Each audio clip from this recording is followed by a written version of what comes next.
Mumbai Pune express हायवेवरील घाटाला मिळणार bypass, missing link प्रकल्पाचं 1 मेला होणार उद्घाटन. मुंबई पुणे द्रुतगती मार्गाला पूर्णतः ॲक्सेस कंट्रोल बनवणाऱ्या महत्त्वाच्या मिसिंग लिंक प्रकल्पाचं 19% काम पूर्ण झालं असून 1 मे रोजी मुख्यमंत्री देवेंद्र फडणवीस यांच्या हस्ते उद्घाटन करण्यात येणार आहे. या प्रकल्पामुळे घाटातील वाहतूक कोंडी मोठ्या प्रमाणावर कमी होऊन प्रवास अधिक वेगवान, सुरक्षित आणि सिग्नल फ्री होणार असल्यानं अर्थव्यवस्थेलाही चालना मिळणार असल्याचं उपमुख्यमंत्री एकनाथ शिंदे यांनी सांगितलं. उपमुख्यमंत्री शिंदे यांनी आज प्रत्यक्ष स्थळी भेट देऊन मिसिंग लिंक प्रकल्पाची पाहणी केली. आपण स्वतः येथे येऊन कामाची गुणवत्ता तपासली असून काम समाधानकारक झालं आहे. उर्वरित किरकोळ कामं पुढील काही दिवसात पूर्ण होतील. वेळेत आणि उच्च दर्जानं काम पूर्ण करण्याचे स्पष्ट निर्देश अधिकाऱ्यांना दिलं असल्याचंही त्यांनी सांगितलं. सुमारे 10.5 किलोमीटर लांबीच्या या प्रकल्पात 2 भव्य बोगदे, उंच वायडक्ट आणि टायगर व्हॅलीवरील सुमारे 182 मीटर उंच केबल स्टेड पूल उभारण्यात आला आहे. सुमारे 23.75 मीटर रुंद बोगदा हा जगातील सर्वात रुंद बोगद्यांपैकी एक मानला जातो. 70 किलोमीटर प्रतितास वेगानं वाहणारे वारे, मुसळधार पाऊस आणि कठीण भौगोलिक परिस्थितीत हा प्रकल्प यशस्वीरित्या पूर्ण करण्यात आलाय. लोणावळा तळावाच्या 182 मीटर खालून हा रस्ता जाणार आहे. हा प्रकल्प पूर्ण करणं म्हणजे एक आव्हान होतं. मात्र महाराष्ट्र राज्य रस्ते विकास महामंडळानं हे मोठं आव्हान स्वीकारून प्रकल्प पूर्णत्वास नेल्याचं शिंदे यांनी नमूद केलं. मिसिंग लिंक सुरू झाल्यानंतर घाटातील धोकादायक वळणं आणि वाहतूक पूर्णपणे बायपास होणार असून प्रवासाचा वेळ सुमारे 20 ते 30 मिनिटांनी कमी होईल. या प्रकल्पामुळे घाटातील अपघात जवळपास शून्यावर येतील असा ठाम दावा शिंदे यांनी केलाय. यामुळे इंधनाची बचत, वेळेची बचत आणि प्रदूषणातील लक्षणीय घट होईल. या प्रकल्पामुळे मुंबई पुणे द्रुतगती मार्गाचं अंतर सुमारे 6 किलोमीटरनं कमी होणार आहे. सुरुवातीच्या टप्प्यात हलकी वाहने आणि बसेसना प्राधान्य देण्यात येणार असून त्यामुळे घाटातील वाहतूक कोंडी मोठ्या प्रमाणात कमी होईल. टोलवाढीबाबत स्पष्ट करताना शिंदे यांनी मिसिंग लिंक प्रकल्पामुळे टोलमध्ये कोणतीही वाढ होणार नसल्याचं सांगितलं. सुमारे 6,700 कोटी रुपयांच्या प्रकल्पाला 2019 साली मंजुरी देण्यात आली होती. त्यावेळी देवेंद्र फडणवीस मुख्यमंत्री होते. तर आता त्यांच्या उपस्थितीतच या प्रकल्पाचं लोकार्पण होणार असल्यानं हा विशेष योगायोग असल्याचंही त्यांनी सांगितलं. मुंबई पुणे द्रुतगती मार्ग हा देशातील पहिला ॲक्सेस कंट्रोल मार्ग ठरला होता. या मार्गामुळे IT, सेवा क्षेत्र, उद्योग आणि रिअल इस्टेटमध्ये मोठी वाढ झाली. आता मिसिंग लिंक प्रकल्पामुळे या मार्गाची कार्यक्षमता आणखीन वाढणार आहे.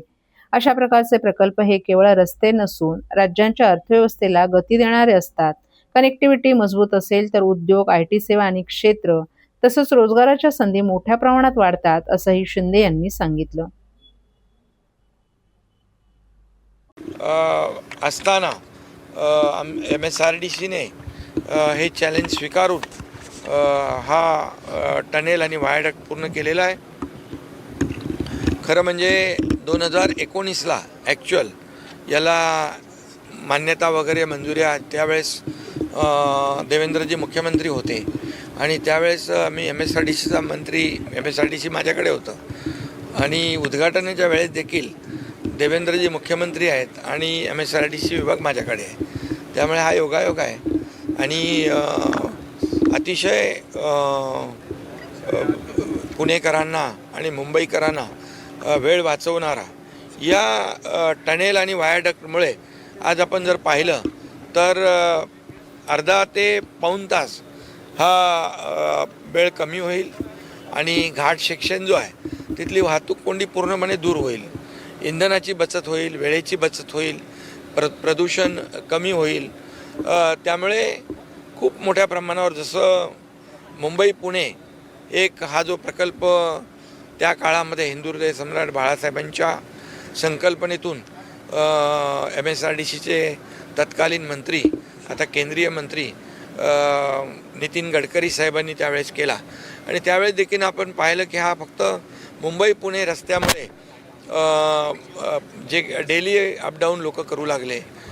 पुण्याकडे IT पार्क झाले, सर्व्हिस इंडस्ट्री आली, या ठिकाणी रिअल इस्टेट बूम झाली, मोठ्या प्रमाणावर उद्योगाला चालना मिळाली आणि त्यामुळे हा सगळ्यात महत्त्वाचा हा Mumbai Pune access control road पहिला होता. तो भारतातला आपला पहिला ॲक्सेस कंट्रोल.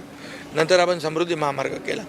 पण या टनेलमुळे पूर्णपणे अपघात कमी होऊन जातील, वेळ वाचेल, इंधन वाचेल, प्रदूषण कमी होईल आणि मुंबई पुणे हे प्रवास जो आहे हा अतिशय सुसाट होईल आणि लोकांना सोयीचा होईल. लोकांना याचा खूप फायदा देणारा हा प्रकल्प आहे. मिसिंग लिंक या प्रकल्पामुळे एकतर पुणे मुंबईचं अंतर कमी झालं, त्यासोबत प्रवास हा अधिक सुरक्षित झाला. मात्र साधारणतः 6,700 कोटी या प्रकल्पासाठी खर्च झाले.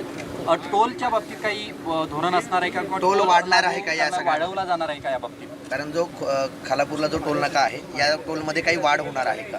नाही, आता टोल तर आपण तिथे टोल नाका आहे तिथे काही, आणि ह्याच्यामध्ये टोल या टनेलचा टोल वगैरे घेणार नाही आणि टोलच्या रकमेमध्येही वाढ होणार नाही. पण आपण पाहतोय की किल्ल्याचं स्वरूप किल्ला बघा ना, हे बघा ना आपण इथं, कारण हे 4-5 गड आहे तिथे. आपल्या तिकोना आहे, लोहगड आहे आणि विसापूर आहे, तिकोना आहे, अशा प्रकारचे गड किल्ले आहेत. ह्या गड किल्ल्याचं इथे आपण एंट्री केलेली आहे, दाखवलेली आहे. आणि पश्चिम महाराष्ट्राचं हे प्रवेशद्वार आहे आणि त्यामुळे, आणि त्या पलीकडचा जी एंट्री पॉईंट आहे तिकडे आपण कारल्याच्या लेण्या ज्या आहेत, त्यामुळे इथं लेण्यांचं देखील आपण, आणि ते पण देखील GRCत केलं आहे आपण. त्यामुळे 100 वर्षापेक्षा जास्त टिकाऊ आहे.